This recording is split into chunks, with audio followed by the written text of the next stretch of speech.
Olá, amigos, amigas queridas.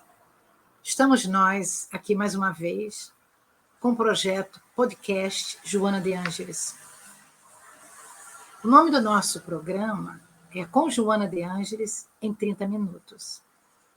É um projeto em que nós buscamos entender um pouco mais sobre a série psicológica da Joana de Ângeles.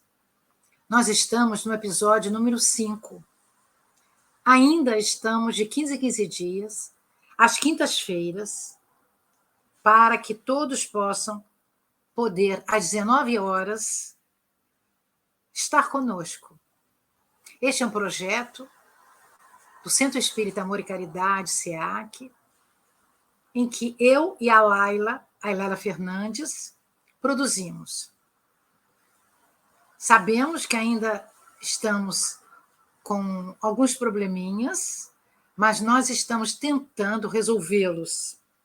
Hoje, nós estamos continuando com o livro Jesus e a Atualidade, que é o primeiro livro da série psicológica, em que o capítulo 7º é o nosso de hoje, Jesus e Justiça. A Joana vem nos dizendo algumas frases que foram escolhidas por nós. E ela nos fala a justiça de Deus e a justiça dos homens. E ela diz: tem por objetivo a justiça reparar o dano causado e corrigir o infrator, tornando-o útil à sociedade na qual se encontra. A justiça trabalha em favor da educação, utilizando-se de métodos disciplinares. Dependendo do país, dependendo da época, dependendo da cultura, os métodos são diferenciados. O delito resulta do desrespeito aos códigos estabelecidos de leis que regem os povos, propiciando direitos e deveres iguais aos indivíduos. Mesmo que estejamos no mundo de expiação e provas, nós temos que ter uma unanimidade, ou deveríamos tê-la. Quando a justiça se corrompe, o homem tresvaria e obsoleta, ou a autoridade obsoleta conduz aos extremos da sandice. Nos povos primitivos, a lei do mais forte prevalecia, substituída depois pela lei da hereditariedade, pelas necessidades das famílias serem bem aquinhoadas. E, mais tarde, veio uma lei mais suave, em que a sociedade como um todo pudesse ser utilizada. Jesus fez-se paladino da justiça equânime, igual para todos. Sua atitude para com as pessoas era sempre a mesma. Não fazia diferenciação de benevolência com o objetivo da educação. E ele se utilizou de muitas pessoas que se acercavam dele para pedir informações, para inquiri-lo. Então nós vamos ter muitas coisas como Nicodemos, exemplos fortes, como Nicodemos, doutor da lei, da alta cúpula da Câmara do Sinédrio, que a Nicodemos, concedeu uma entrevista à noite. Facultou a Zaqueu, o cobrador de impostos, numa convivência para que ele pudesse, na realidade, saber que ele, Jesus, achava-o bom. Por isso que foi jantar em sua casa. Ao Lázaro, irmão de Marta e Maria, em Betânia, ajudou. Ao ladrão na cruz, Dimas, ele concedeu a bênção de Deus. Também a adúltera, a semeadora de ilusões, aos sacerdotes, aos saduceus hábeis, hipócritas, ele sempre incentivou a que pudessem ter o reino de Deus junto de si. Assim, Joana continua nos falando, emaranhado nos próprios erros e tropeçando nas malhas da incompleta justiça, reeduca-te, nos dando conselhos, aconselhando-nos. Vítima das circunstâncias infelizes que te pesem ou que te pesam, confie em Deus e aguarda.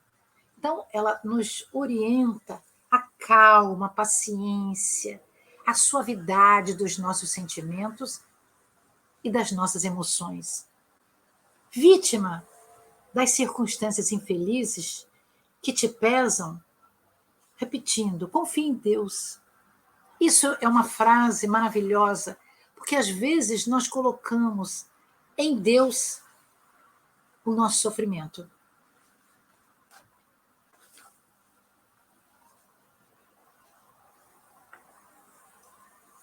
Injustiçado e sob arbitrária cobrança, não te desesperes, diz a veneranda Joana. A real justiça sempre encontra o infrator. Essa frase é muito digna, porque nós vemos no mundo dos homens essa grande dificuldade. Ou seja, nós olhamos e, na realidade, temos uma dificuldade em ver que a justiça dos homens, às vezes, não se faz presente. A partir de ti, seja justo, equânime, para com todos, tomando como método de comportamento Jesus, que nunca se recusava. Nós escolhemos essas frases para podermos trabalhá-las em nome de Deus. Nós vamos fazer uma pequena discussão. A justiça é uma das características de Deus. Ele se alegra com o justo e abomina a injustiça, porque ele é amor. O amor não é condizente com a injustiça. O que significa para Deus, no sentido bíblico, a justiça? Então, nós trouxemos aqui, para dividir com vocês, algumas observações, dizendo o seguinte: a justiça é um atributo de Deus, é uma das suas características próprias. Ser justo é uma qualidade fundamental da natureza de Deus. A justiça de Deus se manifesta através de Jesus no planeta Terra, nesse planeta que nós estamos, de provas e expiações, em que Jesus é o guia e modelo, é o governador. E ela, a justiça, se expressa nas suas ações e no seu cumprimento das exigências da perfeição do próprio Deus. Quando Jesus resolveu vir à Terra, fez-se verbo, segundo João, nós vamos ver, como nós já falamos, alguns exemplos simples do aproveitamento da reencarnação por Jesus. Então, nós trouxemos a justiça da Bíblia no Velho Testamento. Em Isaías, capítulo 1, versículo 17, o grande profeta vai dizer: aprendam a fazer o bem, busquem a justiça, acabem com a opressão, lutem pelos direitos do órfão, defendam a causa da viúva. Porque naquele tempo, o órfão era jogado na rua como a viúva. Ainda não tinha acontecido a chegada de Moisés, que foi a primeira grande revelação, trazendo para nós uma observação das leis de Deus. Nós vamos buscar Saulo, que se fez Paulo, o apóstolo Paulo, na sua carta aos Efésios, no capítulo 6, versículo 14. Então, Cristo orientou Saulo e Saulo nos fala dessa maneira nesta carta. Assim, mantenham-se firmes, disse ele na carta que ele escreveu naquela cidade onde ele fundou aquela igreja. Cingindo-se com o cinto da verdade, vestindo a couraça da justiça. Eu achei muito linda esta frase. Nós tínhamos muitas frases para dividirmos com vocês. Mas o apóstolo Paulo, está dizendo, vamos colocar o cinto da verdade. Porque quando nós temos verdade, nós não podemos ser injustos. Porque a verdade tem a ver com a justiça. Às vezes nós queremos ser verdadeiros. Não conseguimos. Aí somos injustos. Já a justiça, na Bíblia, no Novo Testamento, nós trouxemos o evangelista Mateus em 2 capítulos. Mateus, no capítulo 5, versículo 6, quando nas bem-aventuranças ele vai dizer para nós: bem-aventurados os que têm fome e sede de justiça, pois serão satisfeitos. Mas não essa justiça da cobrança cruel em cima das outras pessoas. É a justiça da verdade em que nós ficamos calmos, ficamos pacientes, esperando que um dia aquele delito, aquela dificuldade seja resolvida. No capítulo 6, no versículo 33, o apóstolo Mateus vai dizendo: busquem, pois, em primeiro lugar o reino de Deus e a sua justiça, e todas essas coisas serão acrescentadas a vocês. Mateus está nos dizendo que, na realidade, essas coisas são vistas e são utilizadas por nós quando nós buscamos esse reino de Deus, esse aprimoramento, as leis morais da vida para colocar junto de nós. E aí nós vamos fazer uma pergunta: qual é o significado da justiça? Em termos gerais, a justiça é dar a cada um o que lhe é direito, o que ele merece, estando sempre em conformidade com o que é justo e correto. A maioria das pessoas possui algum senso de justiça, algum pequeno senso. Temos todos a consciência de estar num mundo de justiças. E mesmo não sendo muito justos, reclamamos quanto à falta de justiça. Não é verdade? Eu sei que é verdade. A justiça, entretanto, é sempre mais rigorosa quando a queremos em nosso favor. Quando, em algum momento, nós preferimos sempre a nós e não damos causa àquele outro ou àqueles outros que estão perto de nós ou longe de nós. Quando somos injustiçados, exigimos a punição e o castigo alheio. Buscamos a nossa justiça própria. A justiça do homem que ainda tem muitas sombras dentro de si. Quando queremos ser favorecidos, mais esquecemos quando ela nos acusa. Parece que a justiça, na realidade, está sempre acima da justiça comum, merecida por todos.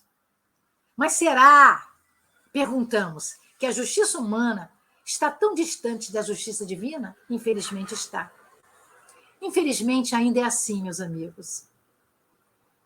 Vamos nos utilizarmos de O Livro dos Espíritos, da parte 3ª, da luz que Jesus nos deixou através deste consolador querido, que nós achamos, que nós acreditamos que seja o Espiritismo. E no capítulo 11 do Livro dos Espíritos, com a Lei 10, a Lei de Justiça, Amor e Caridade, nós vamos encontrar algumas questões. Nós vamos trazer aqui o livro para nos beneficiar. Então, na questão 873, o codificador perguntou à equipe veneranda que trabalha para Jesus: o sentimento da justiça está na natureza ou é resultado das ideias adquiridas? E a resposta é muito simples. Está de tal modo na natureza que vós revoltais a simples ideia de uma injustiça.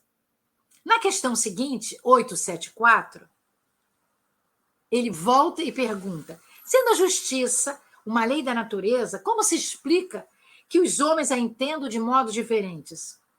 E a resposta é muito linda.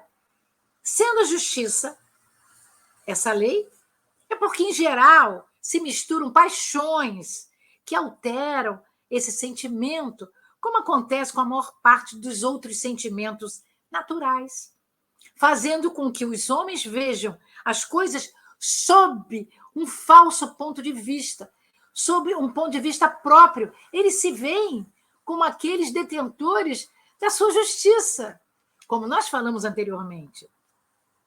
E aí, na questão 875, ele faz uma pergunta crucial para nós. Como se pode definir a justiça? E a resposta é pequena, mas é cirúrgica, como nós gostamos de dizer. A justiça consiste no respeito aos direitos de cada um. E o que determina esses direitos? Duas coisas: a lei humana e a lei natural. Então, nós temos que entender que o caráter do homem que pratica a justiça com a sua pureza é o verdadeiro justo, é o homem que segue a Jesus, é o homem que já está mais puro, é o homem que já se projeta mais em cima desse código divino. Nós vamos seguindo e usar uma obra muito linda, que é Leis Morais da Vida, da Joana de Ângeles e do Divaldo. Essa obra, ela fez no mês de maio 48 anos. Mas ela é novinha para nós. E justamente no capítulo 11, a Joana fala da lei de justiça, de amor e de caridade.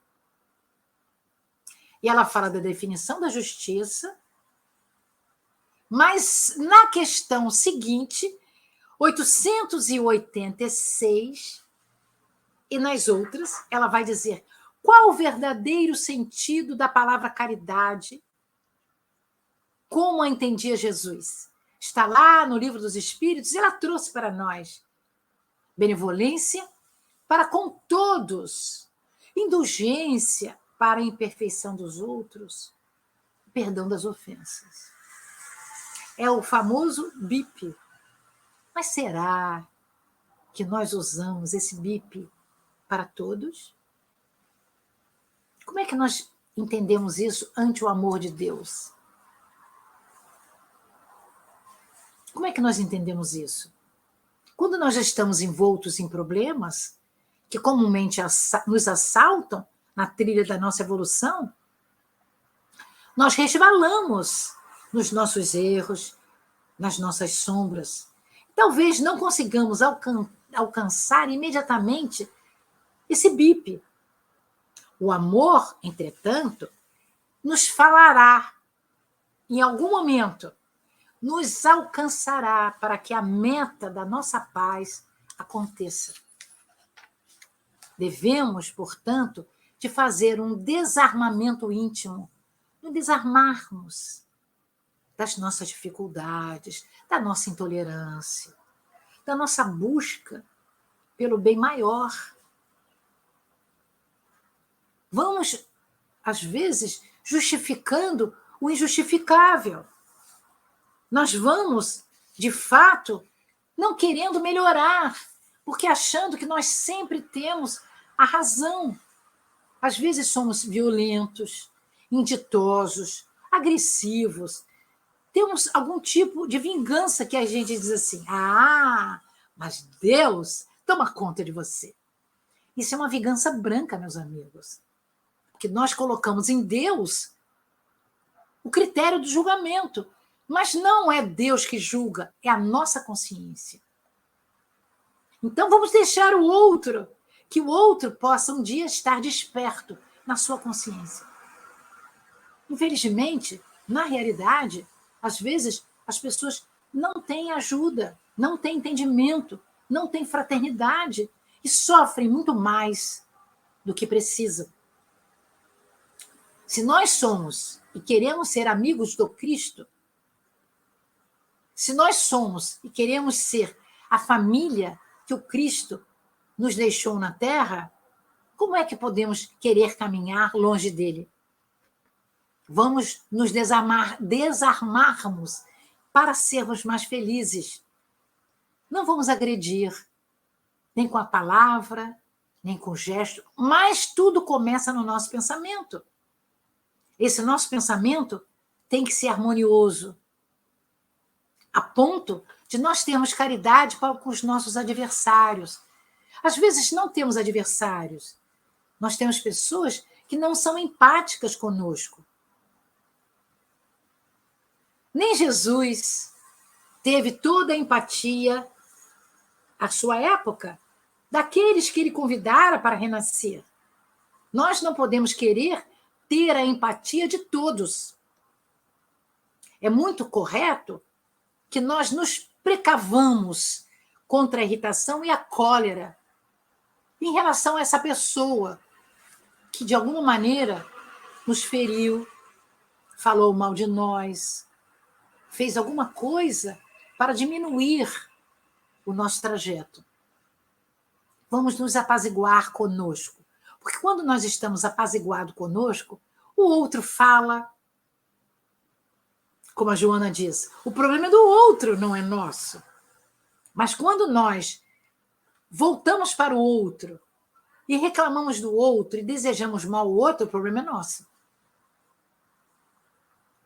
Então, vamos nos desculpar com o outro. Vamos amar o outro com mais felicidade. Vamos confiar no amor. Vamos auxiliar aqueles que sofrem mais do que nós. Emmanuel nos concede uma dádiva divina chamada Justiça Divina neste livro, Justiça Divina. São estudos a partir dos ensinamentos de céu e inferno, em que, muitas vezes, eram ditados nas reuniões mediúnicas. Nós escolhemos justamente uma parte em que está no capítulo 7º, item 3, o parágrafo 26 do livro Céu e Inferno. Há quem pergunte quanto à insistência com que os amigos espirituais reportam a sublimidade da alma, diz Emmanuel. Aqui mencionam a reencarnação exaltando a justiça. Ali, assinaram a experiência terrestre por escola de aperfeiçoamento moral. Então, o que Emmanuel está nos dizendo? Que quando nós reencarnamos, é uma justiça de Deus que nos escolhe a melhor família, daí o melhor país, a melhor cidade, os melhores afeitos do mundo espiritual, mas também tem que trazer para nós aqueles espíritos que nós temos mais dificuldades. Então, a bondade de Deus está para todos, para os desencarnados e para os encarnados. Mas aí nós vamos encontrar sempre junto de nós um binômio, justiça e injustiça. Mas sabemos que Deus é perfeito, incorruptível e plenamente justo. Por isso, age sempre em conformidade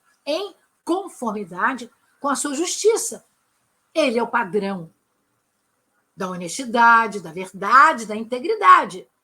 A justiça de Deus é reta. Não adianta a gente querer que Deus faça, porque Deus não faz nada, ele nos criou. Ele deixou a nossa evolução para hoje já estarmos no século XXI, no ano 2023, no terceiro milênio, nessa transição planetária, já sabendo nos comportarmos perante a justiça. A justiça de Deus é reta, mas cheia de misericórdia. Ele nos dá anos a fio, oportunidades redentoras. Ele reprova e condena a injustiça porque está cheia de destruição e morte. Morte dos padrões amorosos que nós trazemos dentro de nós. Porque quando alguém comete injustiça, os danos destrutivos deste mal e da morte afetam diretamente o transgressor. E aí nós temos de ter piedade para os nossos semelhantes. Nós vamos voltar outra vez para encerrar o nosso programa. O livro As Leis Morais da Vida. E vamos entender justamente que a Joana vai nos falar do amor, da lei do amor, dizendo que, na realidade, o amor é bom. O amor que nós enfrentamos no dia a dia. Enfrentamos porque ainda não temos. Ele vai nos ajudar contra a hostilidade e vai nos transformar. Vai nos transformar com relação ao ressurgimento dentro de nós da compreensão justamente ao agressor, permitindo com que haja uma retribuição do agressor em nosso favor. Porque se nós continuarmos batendo no agressor, seja de pensamentos, palavras e obras, ele não vai se modificar. E nós temos de ter responsabilidade, porque se alguém está junto de nós, como nos diz o Chico Xavier, é porque tem a ver conosco. Então vamos agradecer deste modo as coisas que nos cheguem, sejam boas ou não tão boas. Vamos nos defrontar com problemas, mas vamos agradecer a oportunidade, o desafio da luta pela paz. É muito importante que a gente agradeça, que haja gratidão em nós. Se nós enfrentarmos, defrontarmos a enfermidade, vamos agradecer a concessão desse sofrimento purificador. Às vezes nós não entendemos, nós não queremos sofrer. Mas se nós estamos num mundo de provas e expiações, é porque vamos passar pelas provas e pelas expiações. Se recebemos bondade e afeição, vamos agradecer a dádiva do esforço que nós estamos tendo na nossa evolução. Se, na realidade, colhemos alegrias e saúde, vamos agradecer o tesouro para aplicar nas nossas finalidades superiores da vida. Oh, meu amigo, oh, minha amiga, se nós temos um espinho cravado que não nos deixa viajar com mais serenidade, é porque ele é um ponto nevrálgico, como o apóstolo Paulo nos diz. Ele vai nos forçar a pararmos quando aquele aguilhão nos der a dor. Assim podemos dizer que gratidão é um sentimento nobre. Vamos cultivá-lo para o próprio bem. O sol, nos diz Joana, aquece, tira os vírus, as bactérias, nos ajuda a coordenar os nossos centros de força, ativa a nossa glândula pineal, que é a glândula dos nossos melhores sentimentos, que nós absorvemos a intimidade com o mundo espiritual, aquele mundo que nós viemos, aquele mundo que nós vamos voltar. Nos ajuda a termos uma maior compreensão da nossa mediunidade, desse sexto sentido. Ele nos tranquiliza. Ele nos tranquiliza, como a noite nos tranquiliza também. A chuva, como nós tivemos esses dias, alimenta a terra, permite que aquelas raízes fiquem mais profundas, dando a nós o nosso alimento necessário para o nosso corpo físico. Mas também há necessidade do adubo. Na nossa vida, o adubo são as ações no bem. Na terra, o adubo são os fertilizantes. Algumas coisas, como produtos químicos, que se agrega como humus, até elementos que tiramos da nossa alimentação do dia a dia, que são adubos naturais. Nós vamos revigorar a nossa poda, a poda da planta, mas a nossa poda. Podar aquelas vertentes que sejam desnecessárias. Lembram do porco-espinho?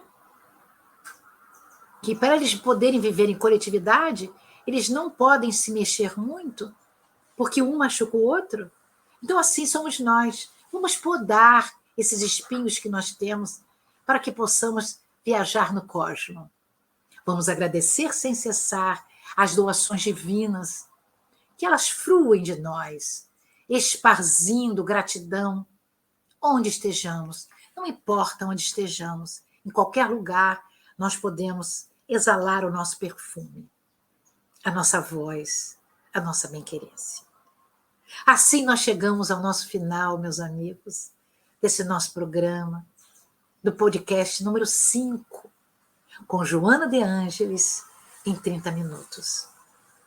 Paz e bem, franciscanos, que possamos nós nos encontrarmos sempre às quintas-feiras, às 19 horas. Repassem esse conhecimento para os outros. Vamos formar uma família que podemos estudar com calma, com tranquilidade, alguns pontos que a Joana de Ângeles nos orienta na sua psicologia transpessoal, e nós estamos usando aquele livro maravilhoso, Jesus e a Atualidade, o primeiro livro da série psicológica.